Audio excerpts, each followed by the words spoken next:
The 47th Dakar Rally started near Bisha in Saudi Arabia on the 2nd of January 2025. And TGRSA Racing had 4 South Africans in the race. 2 cars from Europe also joined the fray. We rejoined the action after the rest day in Hail with stage 6 of the event. We started fairly low down the field. We had to overtake a lot of cars again. We're getting quite good at this overtaking thing. At this stage, Henk Ladakan was in the lead of the rally and knew what to do. It was not really our day to push or to make up time. It's more risky to do it that way, and I think we have a decent road position for the coming days. Young Sahud Variawa was still building experience, but had plenty of praise for the Hilux. Super tough. In the start it was rocky. I think I was a bit too cautious with a full tank of fuel. Nonetheless, we got going. I think we didn't lose too much in the rocks, but when we got to the sand, I think we lost a little bit. For veteran Janelle de Villiers, the day brought concern. A bit more serious than that, I think Dirk hurt his neck, so his arms also were hurting, so I don't know, he'll have to have it checked out, and then we'll see what happens for tomorrow. But the news wasn't good. Dirk von Zitzewitz was deemed unfit to continue, forcing de Villiers to retire from the Dakar for the first time in 22 starts. It was an emotional farewell from the team.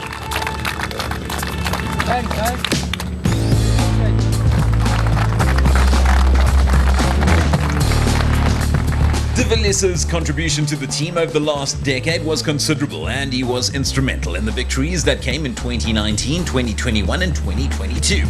Throughout his career, he remained a gentleman, a fierce competitor and a friend to many.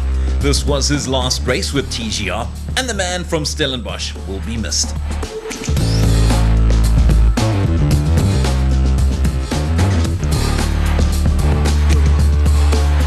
For the rest of the team, it was onwards and upwards as the Dakar Rally marched on. Next up was stage 7, which saw them take on a loop stage starting and ending in Al Duadimi. By this point, Ladakan and Cummings were still in command of the rally, and with the rest day receding in the background, we were reaching the sharp end of the race. No one really overtook us, but we caught up some time. And where everyone got lost, we also got lost a bit there, but we managed to find it quite quickly.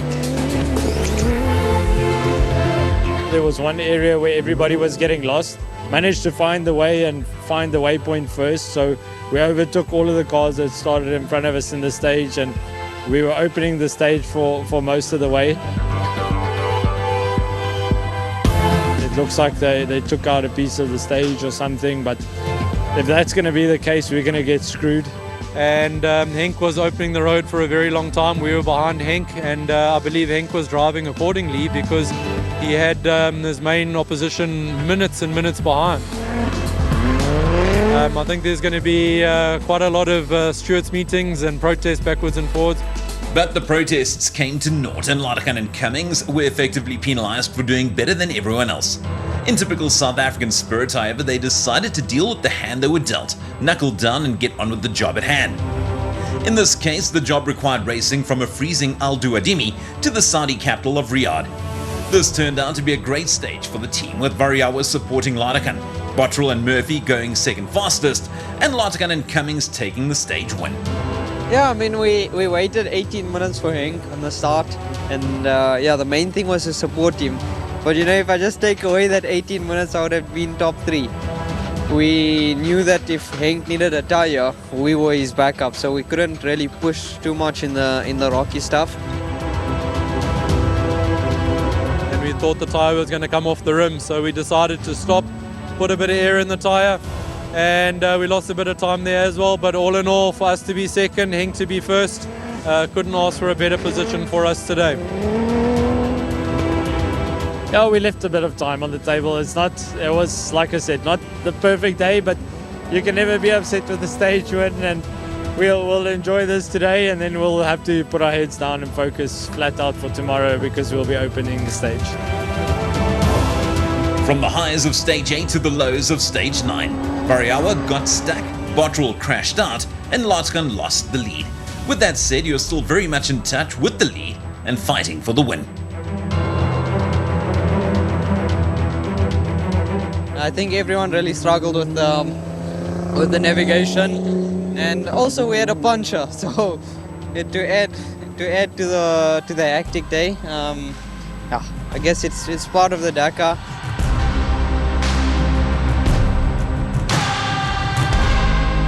Yeah, the impact was huge.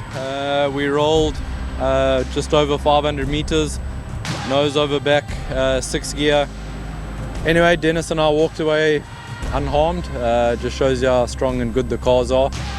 But yeah, that was huge. That was a big accident. Yeah, we made an error right in the beginning. We got lost. Then while we got lost, we had a puncture. And no, it's not over. I mean, it's still a long way to go, and still a lot of race miles to go. So yeah, that was not great.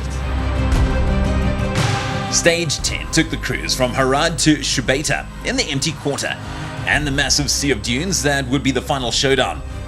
Varioa and Kazale lost time behind a slow competitor, while Lartigan and Cummings regained the overall lead of the rally. You know, if I compare myself to the start of the Dakar with the dunes, I've obviously progressed a lot, and I'm really happy with how I went today. The last 30 k's we were stuck behind a very slow competitor.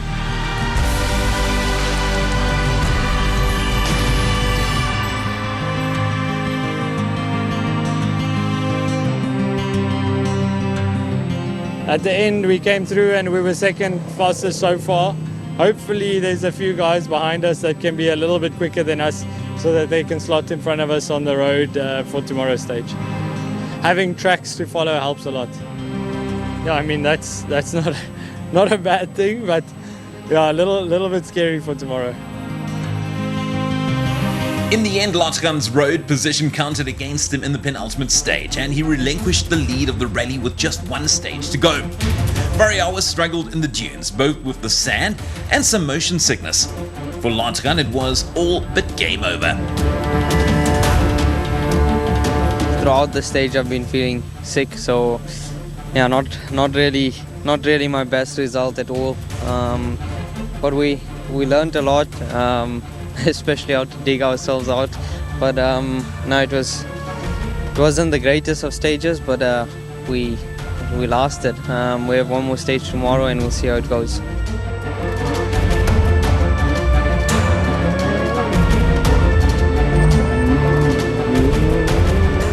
It's been a very good day for us, and it's been an awesome race. Yeah, I think our road position just counted against us a little bit today, so yeah, we couldn't have finished much quicker. We finished right behind Lucas, who was opening the road. So yeah, we'll see what we can do tomorrow. It's I think it's a very, very short stage, little sprint, so nothing big, but yeah, it's not over till it's over. But it wasn't to be. The organisers had set up the final stage as a showpiece rather than a proper stage. With 4 cars starting abreast, there was also no advantage in road position. For Varioa, however, it was 2 Dakar finishes from 2 starts.